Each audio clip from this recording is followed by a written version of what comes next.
Assalamualaikum warahmatullahi wabarakatuh. Alhamdulillahirabbil alamin. Wassalatu wassalamu ala asyrofil anbiya'i wal mursalin wa ala alihi wa sahbihi ajmain. Amma ba'du. Yang terhormat Ibu dosen pengampu mata kuliah MPLS, yaitu Ibu Muthaharoh, dan teman-teman sekalian yang berbahagia. Semoga kita semua ini berada di dalam lindungan Allah Subhanahu wa taala. Ya, langsung saja perkenalkan, nama saya Muhammad Hilmi Al-Kausar. Di sini saya dan beserta teman saya, yaitu yang bernama Muhammad Abdul Razak, akan membawakan sebuah materi dan mempresentasikannya kepada kalian semua, yaitu judulnya tentang manajemen pengelolaan lembaga pendidikan kesetaraan. Ya, kita lanjut ke materi yang pertama yang akan dibawakan oleh saya sendiri, yaitu tentang pengertian manajemen pendidikan kesetaraan dan manajemen kesiswaan dalam pendidikan kesetaraan. Selamat menyaksikan videonya. Baik, di sini saya akan menjelaskan tentang pengertian manajemen pendidikan kesetaraan. Nah, saya akan membahas satu persatu, yaitu tentang manajemen terlebih dahulu. Menurut Robbins dan Kotler menjelaskan bahwasannya manajemen adalah sebagai proses mengkoordinir aktivitas pekerjaan sehingga mereka terselesaikan secara efektif dan efisien melalui usaha orang lain. Konsep manajemen yang diajukan tersebut mengandung beberapa unsur penting. Nah, sedangkan manajemen pendidikan adalah keseluruhan dari suatu proses penyelenggaraan dalam usaha kerjasama dua orang atau lebih, dan usaha bersama untuk mendayagunakan semua sumber, personal maupun material, secara efektif, efisien, dan rasional untuk mencapai tujuan pendidikan. Nah, pada dasarnya fokus manajemen pendidikan adalah tujuan, manusia, sumber, dan juga waktu.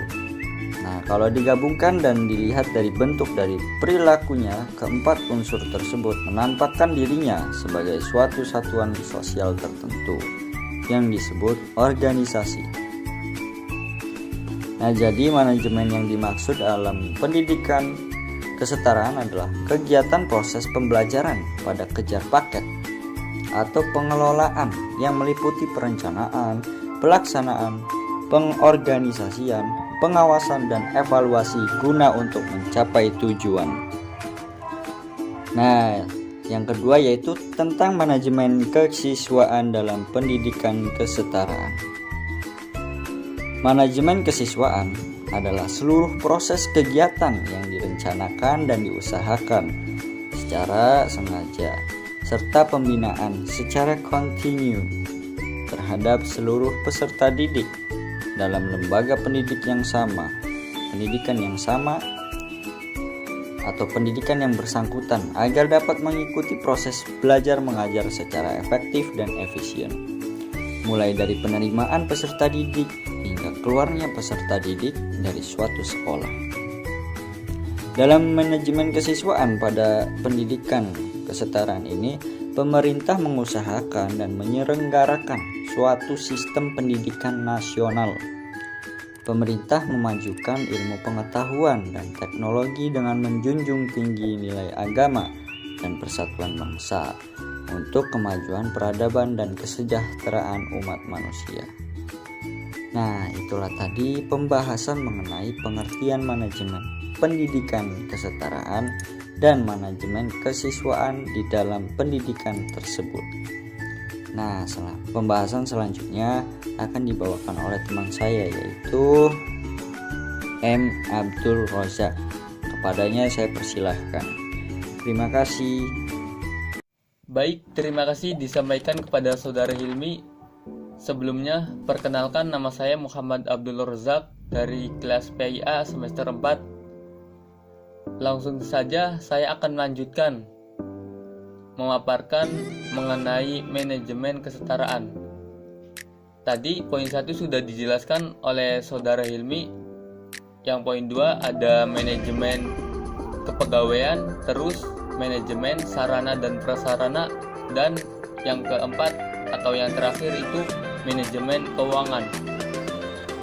Baik, langsung saja mengenai manajemen kepegawaian. Jadi, manajemen kepegawaian itu pendidik dan tenaga kependidikan pada pendidikan kesetaraan memiliki keberagaman yang sesuai dengan kondisi lembaga penyelenggara, ketersediaan sumber daya manusia maupun kemampuan lembaga dalam menggerakkan masyarakat untuk belajar di setiap satuan PNF, penyelenggara pendidikan kesetaraan. Pendidik pada pendidikan kesetaraan disebut tutor, sedangkan tenaga kependidikan disebut dengan pengelola.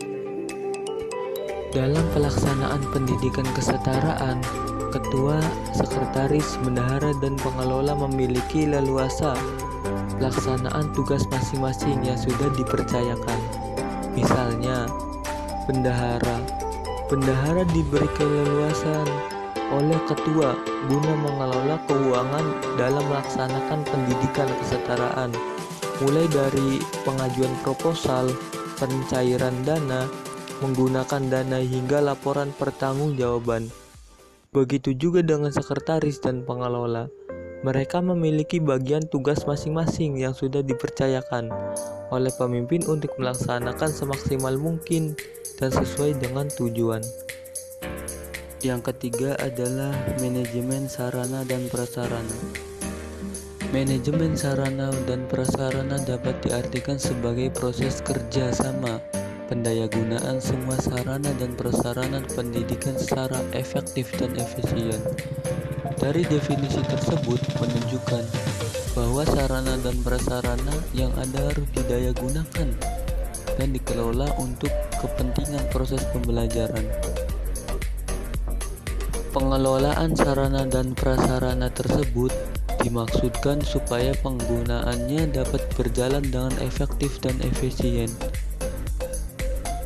Sarana dan prasarana pendidikan bertugas mengatur dan menjaga sarana dan prasarana pendidikan supaya dapat memberikan kontribusi pada proses pembelajaran secara optimal dan berarti.